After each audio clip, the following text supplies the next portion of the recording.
Básicamente el problema de investigación que están proponiendo para titulación tiene que ser resuelto por el método científico, el cual es una metodología sistemática para la solución de problemas.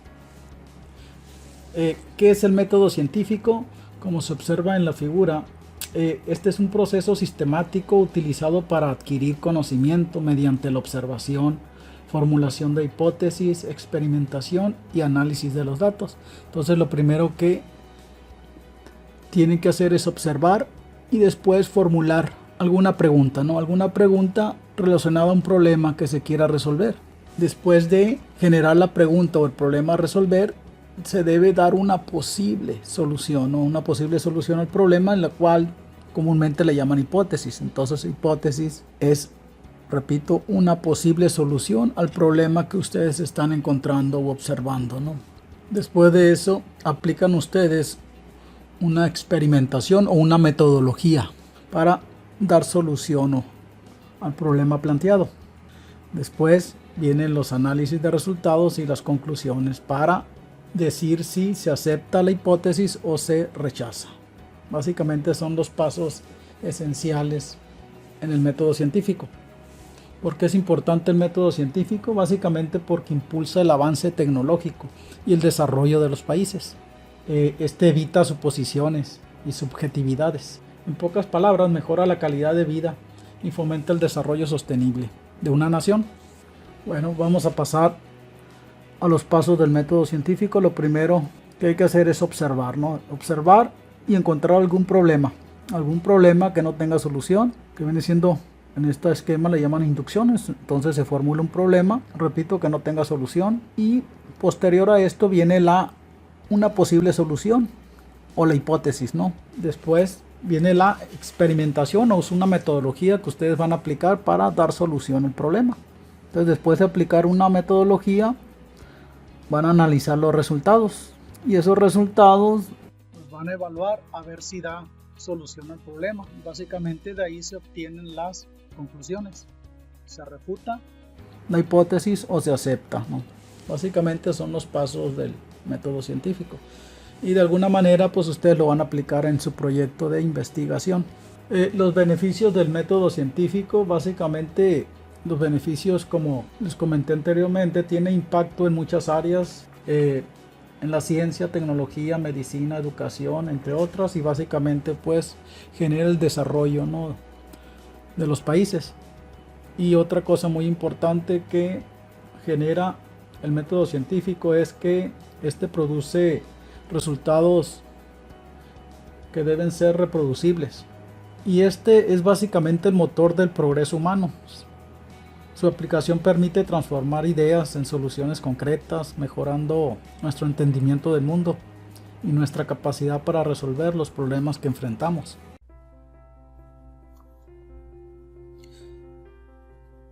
¿Cómo aprender a escribir de manera científica? Muchos autores consideran que la mejor manera de aprender a escribir es leer artículos en revistas científicas de calidad. El autor o el estudiante que lee artículos en estas revistas debe poner especial atención en el contenido y cómo el autor presenta la información, las frases que utiliza, los tiempos de los verbos, la discusión de los resultados, cómo concluye, cómo se presentan las figuras. Aquí la práctica es el maestro. Entre más lea el alumno, tendrá más repertorio de palabras y una visión más amplia de cómo escribir. Por otra parte, la redacción científica debe ser clara y concisa. La regla es evitar el uso de palabras que sean innecesarias y que le quiten claridad al reporte. La retórica, las metáforas son agradables en los cuentos, pero muy inapropiados en la investigación. Hay que ser claros y concisos en la manera de transmitir las ideas. Otro punto importante aquí es la gramática y la ortografía. Los errores gramaticales y la mala ortografía devalúan por completo el trabajo o reporte de investigación. El uso incorrecto también de la coma, de las comas, el punto y coma, punto y seguido, punto y aparte, demeritan la claridad y la redacción científica. Aquí les he agregado dos libros que son recomendables para si quieren ahondar un poquito más en los estilos de redacción y cómo escribir de manera científica. En el mundo científico se aprecia el estilo americano de redacción, la cual establece que se deben escribir sentencias cortas y claras. Nosotros como latinos tendemos a escribir sentencias largas que muchas veces terminan siendo confusas.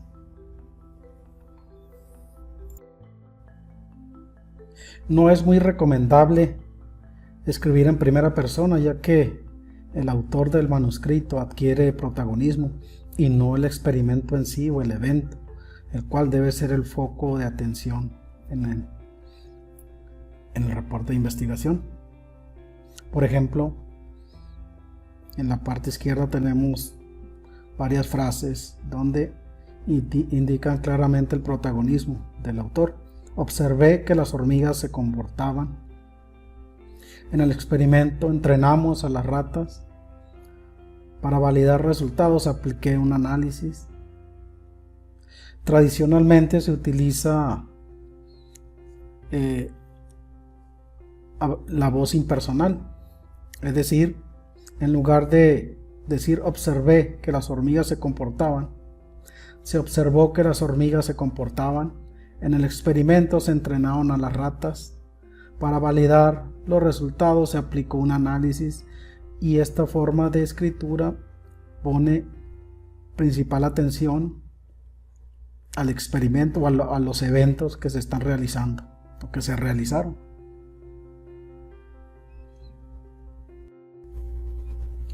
Se recomienda, hasta donde se pueda, evitar el uso de la voz pasiva y en vez de eso utilizar la voz activa.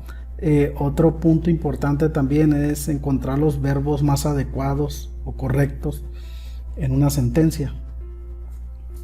Muchos autores afirman que la voz pasiva vuelve no agradable o tedioso leer el artículo o el reporte de investigación, por lo que se recomienda ampliamente escribir en voz activa.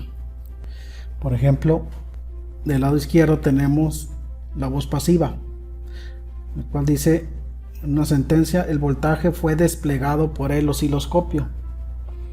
Si nos vamos a la voz activa, este diría: el osciloscopio desplegó el voltaje. Se vuelve más agradable leer en voz activa. Y como lo dije anteriormente, el uso correcto o adecuado de los verbos. En este caso, si estamos hablando en voz pasiva, tenemos tres casos ahí. El primer caso es: el voltaje fue desplegado por el osciloscopio. Entonces aquí estamos utilizando el verbo desplegar. El segundo caso, podríamos decir: el voltaje fue medido por el osciloscopio, el cual suena medio raro. Y el tercero, podríamos decir en voz pasiva: el voltaje fue calculado por el osciloscopio, lo cual no suena nada, no suena correcto. Entonces el uso correcto de los verbos también es muy importante. Si estuviéramos hablando en voz activa, el osciloscopio desplegó el voltaje, es lo más correcto que podemos escribir, y el estilo es lo que se recomienda. El segundo caso, utilizando el verbo medir, el osciloscopio midió el voltaje. Suena un poquito ahí, como se dice, marginal. Puede ser bien, puede ser no bien. Y el tercer caso, el osciloscopio calculó el voltaje. No suena agradable, aunque no es lo correcto, no es incorrecto, pero no suena agradable desde el punto de vista, ¿no?, de la instrumentación. Se aprecia el uso de sentencias cortas y claras, como lo dije anteriormente, el estilo americano, sentencias cortas y claras. La primera sentencia está correcta, pero se puede mejorar. Esta dice lo siguiente: El sistema inmunológico humano no solo es responsable de la identificación de moléculas ajenas a este, sino también de acciones que llevan a su inmovilización, neutralización y su destrucción. Esta sentencia puede ser escrita de la siguiente manera: el sistema inmunológico humano no únicamente identifica moléculas externas, sino que inmoviliza, neutraliza y destruye estas. Se ve la segunda forma de escritura, más corta, más precisa, más directa, y en general se entiende mejor. Como se puede apreciar, los sustantivos aquí, inmovilización, neutralización y destrucción, son llevadas a acción a través de verbos: inmovilizar, neutralizar y destruir, la cual se utiliza en la segunda sentencia.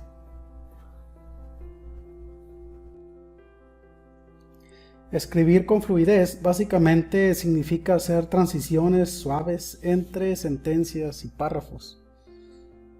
Cuando se está hablando de alguna idea en una sentencia y se quiere continuar con esa idea en la siguiente sentencia, se pueden utilizar conectores de conectividad.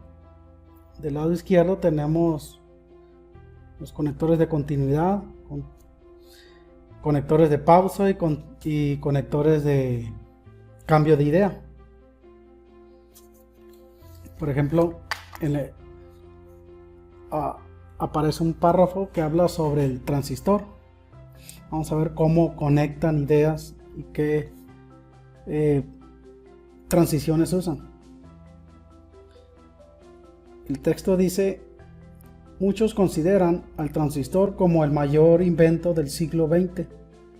Es el dispositivo electrónico básico que dio lugar a los circuitos integrados a gran escala y demás elementos digitales. Los transistores también son muy demandados para la creación de circuitos analógicos. Asimismo, los transistores bipolares pueden ser combinados con transistores MOSFET en circuitos integrados usando la tecnología BigMOS, que incrementa las ventajas de los dos tipos de transistores. Además, los transistores bipolares son utilizados como convertidores logarítmicos y sensores de temperatura. Por ejemplo, el sensor de temperatura LM35 utiliza la unión base-emisor del transistor para estimar la temperatura. Por otra parte, los transistores de efecto de campo FETs, aquí podemos notar cómo se están utilizando conectores de conectividad. Primero aparece la palabra también, que continúa con la idea del transistor. Después, asimismo, continúa hablando de los transistores. Después, también, además, continúa hablando de otro conector. Hace una pausa, por ejemplo, pone un caso, y al final ya cambia de idea al escribir por otra parte.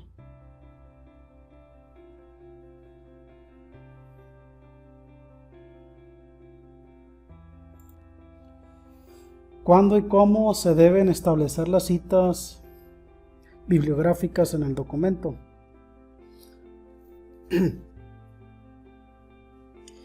Las citas bibliográficas básicamente deben aparecer si se hace una afirmación en el escrito.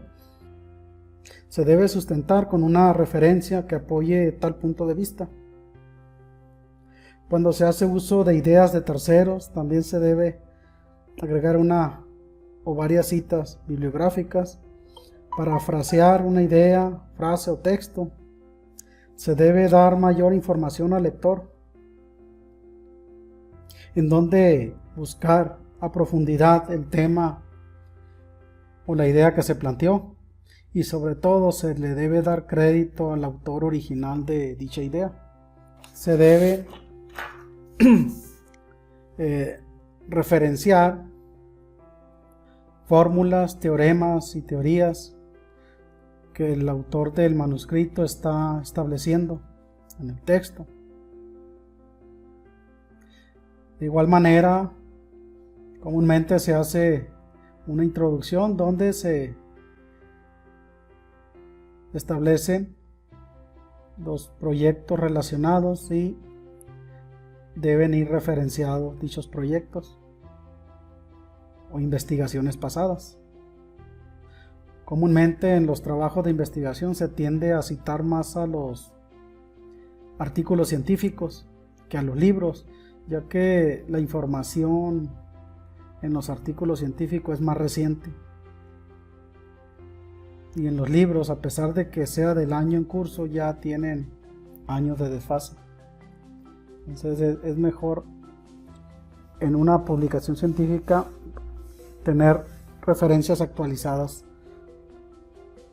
a través de artículos científicos.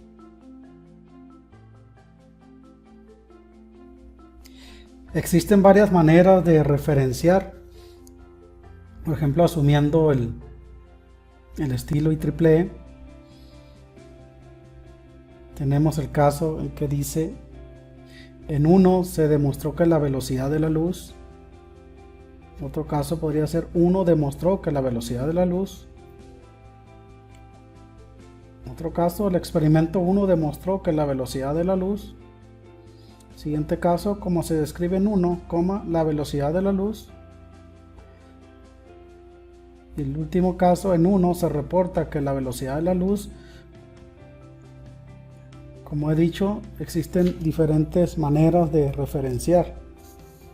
Se recomienda combinar varios estilos para no caer en la monotonía de siempre referenciar de la misma manera.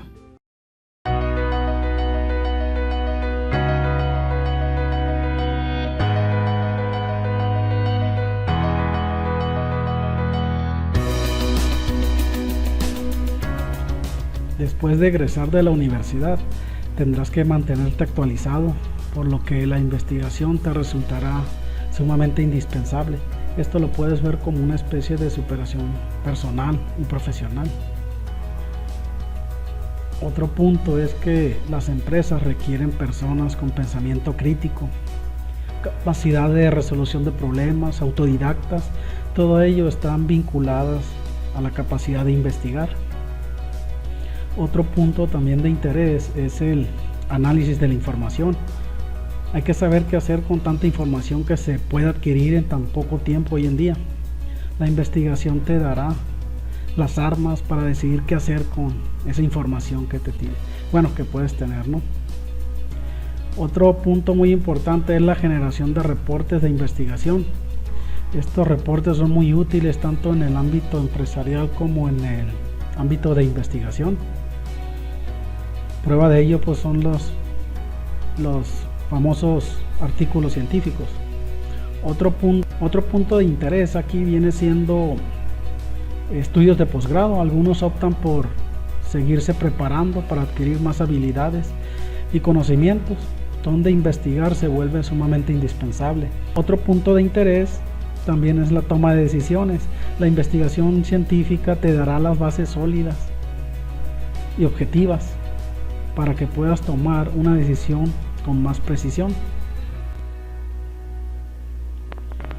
En resumen, investigar implica adquirir conocimientos y habilidades, el cual a su vez puede generar nuevo conocimiento.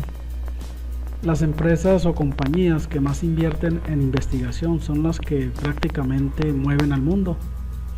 Aquí se muestran las 20 compañías que más invierten en investigación. Va desde Amazon con 16.1 miles de millones de dólares hasta Facebook con 5.9 miles de millones de dólares. Como se puede apreciar, los giros de las empresas son muy variados. Estos van desde comercio electrónico y computación en la nube hasta la industria automotriz, medicina y desarrollo tecnológico. Esta misma tendencia en la investigación aplica a las universidades. Las que más invierten en investigación son las que adquieren mayor prestigio o renombre. Asimismo, está estrechamente relacionado a los países. Los que más invierten en investigación son los más dominantes del mundo, y siempre pues se ha sabido, ¿no? Estados Unidos, China, Europa, Rusia, Japón, Coreas. Algunas de las áreas más prometedoras que requerirán investigación a gran nivel son las mostradas en la siguiente tabla. Claro está que muchas de estas áreas requieren el conocimiento de la electrónica analógica y digital, comunicación en red, programación, vistas en una carrera universitaria, hablando exclusivamente de la carrera de sistemas digitales y comunicaciones. No está de más mencionar que la industria militar hace uso de cada una de estas áreas con el fin de generar y desarrollar los más sorprendentes avances tecnológicos y estrategias de todo tipo. En resumen, la investigación te dará las herramientas para decidir y actuar. Investigar es más fácil de lo que parece. Es como aprender a utilizar la PC, una aplicación o navegar por el internet. En algún momento se tuvo que haber investigado y aprender sobre esto. Todas las personas a diario realizan investigación. Por ejemplo, cuando un amigo o amiga está enojada, tratamos de investigar o cuestionarnos el porqué o las razones de su comportamiento. Otro ejemplo es si nos gusta alguna disciplina, el fútbol, por ejemplo, también. Si nos interesa esta disciplina deportiva, investigamos dónde nació, su reglamento, sus mejores jugadores a lo largo de la historia, evolución del balón, etcétera, entre otras muchas características que tiene el fútbol. También cuando atendemos a una solicitud de empleo, comúnmente investigamos sobre los requerimientos y en base a eso generamos nuestro currículum vitae u hoja de vida, como le llaman en algunos otros países. Otro caso es cuando vamos a un restaurante y nos gusta un platillo en especial. Muchos investigan cómo lo pueden duplicar, qué ingredientes lleva, cuál es el procedimiento para hacerlo, tiempos de cocción, etcétera. Entonces, en resumen, siempre estamos investigando, algunas veces inconscientemente.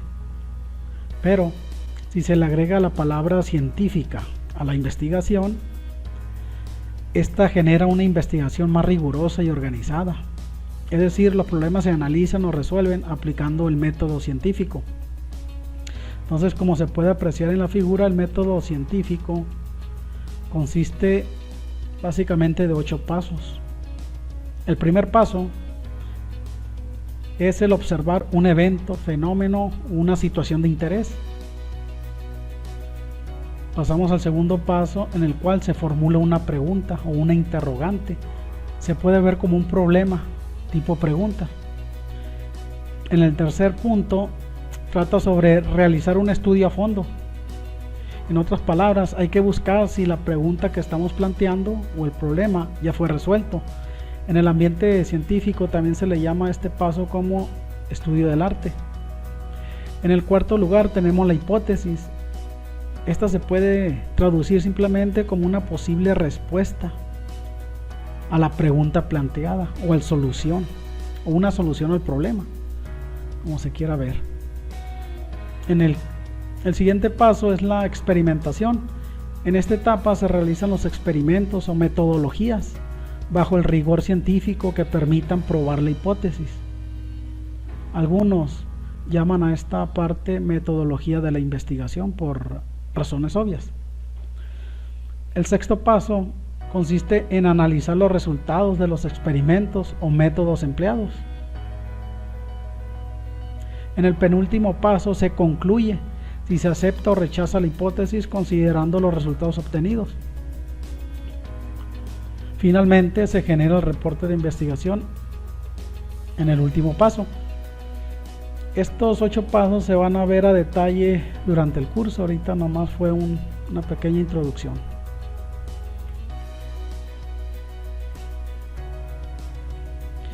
En esta diapositiva se muestra un ejemplo sencillo del método científico. En el primer paso se observa que las hojas de los árboles son de color verde. Después se realiza la pregunta: ¿por qué son de color verde?